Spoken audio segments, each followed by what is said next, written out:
మోషే మొదటి 40 సంవత్సరాలు ఐగుప్తులో, ఆ తర్వాత 40 సంవత్సరాలు అరణ్యంలో, ఆ తర్వాత 40 సంవత్సరాలు దేవుని కోసం రోషం కలిగి జీవించినట్టుగా మనం చూస్తాం.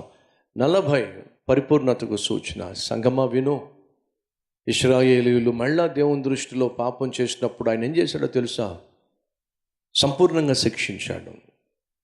40 సంవత్సరాలు వాళ్ళు ఫిలిష్తీయుల చేతుల్లో బానిసలుగా బ్రతికారు, బందీలుగా బ్రతికారు. విచిత్రం ఏమిటయ్యా అంటే కనీసం ఏడ్చేవాడు కూడా లేడు, ప్రార్థించేవాడు కూడా లేడు. ఎందుకంటే పాపానికి అలవాటు పోయారు, శిక్షకు అలవాటు పడిపోయారు, బానిసత్వానికి అలవాటు పడిపోయారు. అంతకుముందు 8 సంవత్సరాలు వాళ్ళు బానిసలుగా ఉన్నప్పుడు బాధ భరించలేక ఏడ్చారు, దేవుడు కనికరించాడు. 18 సంవత్సరాలు బానిసలుగా ఉన్నప్పుడు భరించలేక ఏడ్చారు, దేవుడు కనికరించాడు. కానీ 40 సంవత్సరాలు దేవుడు శిక్ష విధించినప్పుడు అక్కడ కనీసం ఏడ్చేవాడు కూడా లేకుండా పోయాడు. కారణం ఏమిటంటే వాళ్ళు అలవాటు పడిపోయారు, శిక్షకు అలవాటు పడిపోయారు, దుర్భర పరిస్థితికి అలవాటు పడిపోయారు, దిక్కుమాలిన జీవితానికి అలవాటు పడిపోయారు, సైతాన్ యొక్క పెత్తనానికి అలవాటు పడిపోయారు. సైతాన్ కూర్చోమంటే కూర్చుంటున్నారు, లేవమంటే లేస్తున్నారు, ఏ పాపం చేయమంటే ఆ పాపం చేస్తున్నారు. సైతాన్ చేతిలో వాళ్ళు బొమ్మలుగా మారిపోయారు. పాపానికి, లోకానికి, లోక ఆచారాలకు వాళ్ళు బానిసలు అయిపోయి కనీసం ప్రార్థన కూడా చేయలేనటువంటి దుస్థితికి చేరిపోయారు. మన మధ్య ఎవరైనా ఉన్నారా? పాపానికి అలవాటు పడిపోయి, లోకానికి అలవాటు పడిపోయి, స్నేహానికి అలవాటు పడిపోయి, పాపిష్ట అలవాట్లకు అలవాటు పడిపోయి, ఆఖరికి దానిలోంచి బయటపడాలి అనేటటువంటి భావన కూడా లేకుండా బానిసలుగా జీవించే వాళ్ళు ఎవరైనా ఉన్నట్లయితే విను, అంతకంటే దుస్థితి ఏముంటుంది? అంతకంటే దారుణమైన పరిస్థితి మనిషికి ఏం దాపరిస్తుంది? గోతులో పడిపోయిన వాడు అరవాలి, నన్ను రక్షించండి రక్షించండి అని చెప్పేసి. మురిగుంట్లో పడిపోయిన వాడు ఆ మురికిలోంచి బయటపడాలని చెప్పి అరవాలి, కానీ ఆ మురిగుంట్లోనే పడిపోయి అలాగే ఉండిపోయి దానిలోంచి బయటపడే ప్రయత్నం చేయట్లేదంటే అంతకంటే దుర్భర పరిస్థితి ఉంటుంది. ఈరోజు మన మధ్య ఎవరైనా ఉన్నారా? ఏదో పాపానికి నువ్వు బానిసవైపోయావు, బందీవైపోయావు, కానీ దాంట్లోంచి బయటపడే ప్రయత్నం చేయట్లా, దానికోసం ప్రార్థన కూడా నువ్వు చేయటల్లా. అయితే వినో, దానికి సంపూర్ణంగా నువ్వు లొంగిపోయావు. ఆ రోజు ఇశ్రాయేలు ప్రజలు వారికున్న దుస్థితికి సంపూర్ణంగా వారు లొంగిపోయారు, లోబడిపోయారు. అంతేకాకుండా ఇక మా వల్ల కాదు, బయటపడతామని నమ్మకం లేదు, బయటపడే అవకాశము లేదని చెప్పి దుర్భర స్థితికి చేరిపోయారు. అటువంటి సమయంలో మనోహ అనేటటువంటి ఒకరు తన భార్య, తన చుట్టూ ఉన్నటువంటి ఇశ్రాయేలీయులు ఇష్టానుసారంగా జీవిస్తూ పాపానికి, లోకానికి దాసోహం అయిపోయి, బందీలు అయిపోయి, బానిసలుగా బ్రతుకుతున్నప్పుడు వాళ్ళు మాత్రం దేవుని పట్ల భయము, భక్తి కలిగి జీవించారట.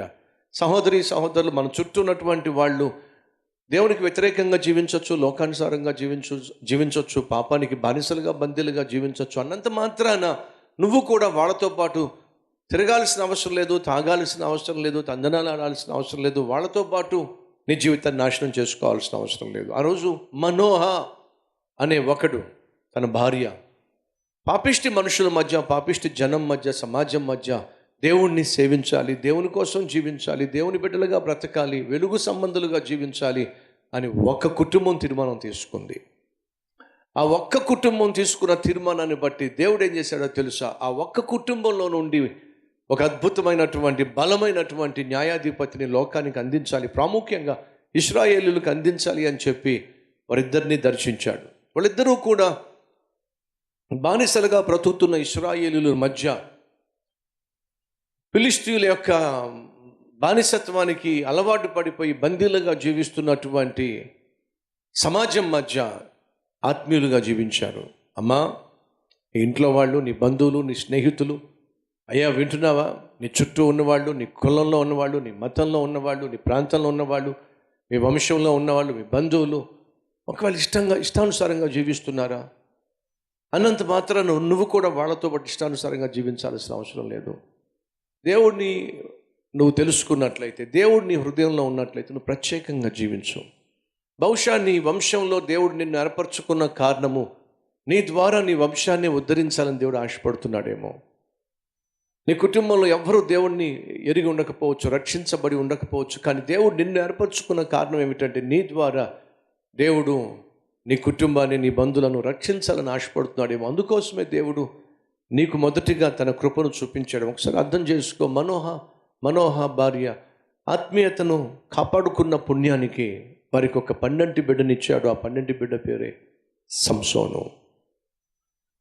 అనగా ఒక్క కుటుంబం నీతిగా యథార్థంగా జీవిస్తే దేశాన్నే ఉద్ధరించడానికి దేవుడు ఒక న్యాయాధిపతిని అనుగ్రహించాడు. అనగా ఈరోజు నువ్వు పేదదానివి కావచ్చు, పేదవాడివి కావచ్చు, పెద్ద ధనం ఉన్న వ్యక్తివి కాకపోవచ్చు, పేరు ప్రఖ్యాతలు లేకపోవచ్చు, అందచందాలు లేకపోవచ్చు, చదువు సంధ్యలు లేకపోవచ్చు, ధన ఘనతలు లేకపోవచ్చు, కానీ నువ్వు ఆత్మీయుడు అయినట్లయితే, ఆత్మీయురాలు అయినట్లయితే దేవుడు నీకు ఇవ్వబోయేటటువంటి గర్భఫలము లేక దేవుడు నీకు ఇచ్చినటువంటి ఫలాన్ని అత్యధికంగా దీవించటానికి ఆయన చాలినవాడు.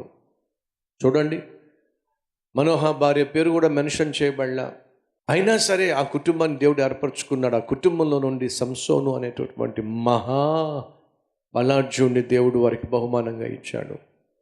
సంసోను ప్రత్యేకించబడినవాడు, దేవుని కోసం ప్రతిష్ఠించబడినవాడు, పరిశుద్ధంగా జీవించడానికి పిలువబడినవాడు. అలాగే పడుచువాడిగా ఉన్నప్పుడే పరిశుద్ధాత్మ శక్తి చేత నింపబడి పరుగులు తీస్తున్నట్టుగా మనం చూస్తాం. 13వ అధ్యాయము కొంచెం చివరిలోకి వద్దాం రండి. 24-25 వచనాలు.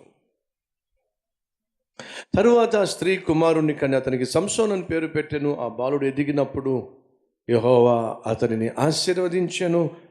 మరియు యెహోవా ఆత్మ జొర్యాకును ఎష్తాయోలుకును మధ్యనున్న మహానేదానులో అతని రేపుటకు మొదలు పెట్టాను. పరిశుద్ధాత్ముడు లేక దేవుని ఆత్మ సంసోను సంపూర్ణంగా తన స్వాధీనంలోకి తీసుకొని తన చిత్తమును సంసోను జీవితంలో చేయాలి అని చెప్పి దేవుడు ఆశిస్తున్న సమయంలో సంచారము, ఒక ఆత్మీయుని యొక్క సంచారము అనగా ఆత్మీయుని యొక్క ప్రయాణము, ఆత్మీయుని యొక్క అడుగులు జాగ్రత్తగా ఉండకపోతే, దేవుడు ఆశించినట్టుగా ఉండకపోతే, ఎంత బలమైన వ్యక్తి అయినా సరే, ఎంత ఆత్మీయుడైనా సరే ఎలా దారుణంగా పడిపోతాడో ఆ తర్వాత మనం చూస్తాం.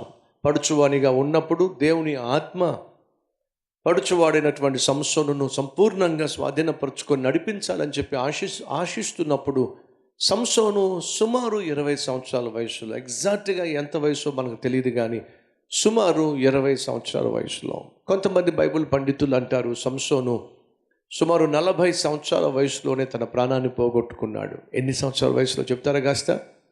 సుమారు 40 సంవత్సరాల వయసులో సంసోను తన ప్రాణాన్ని పోగొట్టుకున్నట్టుగా బైబిల్ పండితుల యొక్క అభిప్రాయం. ఇశ్రాయేలు ప్రజలకు సంసోను 20 సంవత్సరాలు న్యాయాధిపతిగా ఉన్నట్లయితే ఇప్పుడు తన వయసు ఎంత అయి ఉండాలి? అప్రాక్సిమేట్గా 20 years అయి ఉండాలి.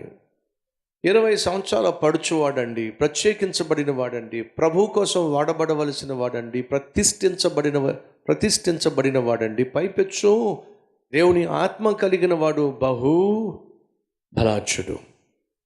అటువంటి వాడు ఎందుకో మరి అది టైంపాస్ కోసం అనుకున్నాడో, లేకపోతే అసలు అక్కడ ఏం జరుగుతుందో చూద్దాం అనుకున్నాడో, లేకపోతే ఏమిటో సడన్గా మూడొచ్చింది, బయటికి వెళ్ళాలనిపించింది, తిమ్నాథ్కు వెళ్ళాడు. కాబట్టి ఆత్మీయుని సంచారం చాలా జాగ్రత్తగా ఉండాలి. కానీ దేవుని చిత్తం లేకుండా మనం ప్రయాణం చేసినా, దేవుని చిత్తం లేకుండా మనం పరుగులు తీసినా, దేవుని చిత్తం లేకుండా మనం పనులు చేసినా, దేవుని చిత్తం లేకుండా పెళ్లి చేసుకున్నా నిలబడదు. అది ఆశించినటువంటి ప్రతిఫలాన్ని చూడదు. అట్టడుగు స్థానానికి అది ఈడ్చుకొని పోతుంది. ఆ రోజు రాకమునిపే ఈరోజు మనస్ఫూర్తిగా ప్రార్థన చేద్దామా? రండి, ప్రతి ఒక్కరూ ప్రార్థనలో ఏకీభవించండి.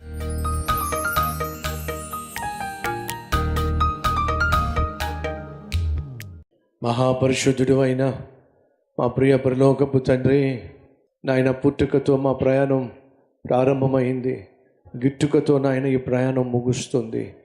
కానీ ఈ మధ్యలో ప్రభువా మేము వేసే ప్రతి అడుగు నువ్వు చూస్తున్నావు, మేము వెళ్ళే ప్రతి ప్రాంతాన్ని నువ్వు గమనిస్తున్నావు, కలిసే ప్రతి వ్యక్తిని ప్రభువా నువ్వు క్షుణ్ణంగా పరిశీలిస్తున్నావు.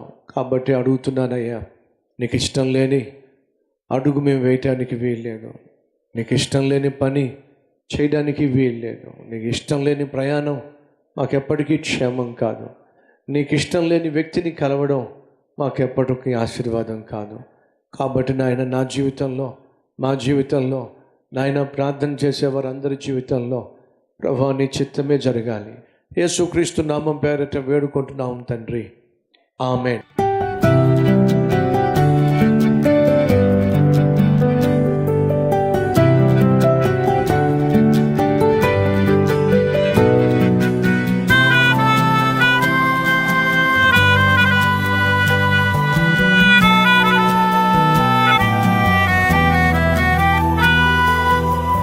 ఈ సందేశం మీకు ఆశీర్వాదకరంగా ఉన్నట్లయితే 10 మందికి షేర్ చేయండి, లైక్ చేయండి, మంచి కామెంట్ పెట్టండి. మళ్ళీ రేపు కలుసుకుందాం. సరే.